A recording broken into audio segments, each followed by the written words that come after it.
سبب عزت موجود نماز است و نماز، زینت درگاه معبود نماز است و نماز. بی نماز از نظر لطف خدا محروم است. شرع را مقصد و مقصود نماز است و نماز. کورکوران را مکن زهد و ریا جود و سخا.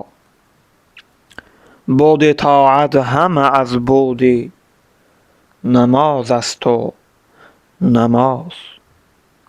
روز و شب گر به حسین ابن علی گریه کنی، شرط اول که دهد سود نماز است و نماز.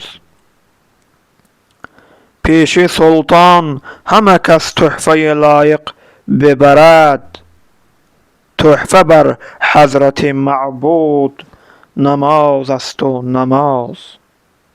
شاه عطشان که همه عاشق و دیوانه اوست، گفت عز و شرف و جود نماز است و نماز. نفس باز پس این بست چو قامت به نماز، گفت تکبیر به تکبیر به معبود نماز است و نماز. به پیامبر چو خدا امر به معراج نمود، گفت معراج تو مقصود نماز است و نماز.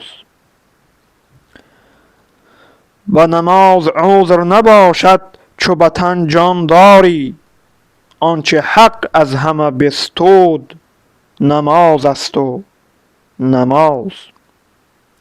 نزد میزان عمل موقع دیوان حساب، قاضی شاهد و مشهود نماز است و نماز.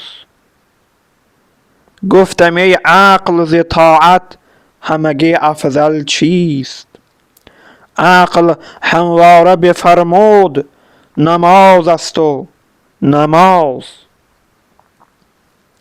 به کرامت خدا غره مشو ضرابی، به بشر آنچه دهد سود نماز است و نماز است و نماز.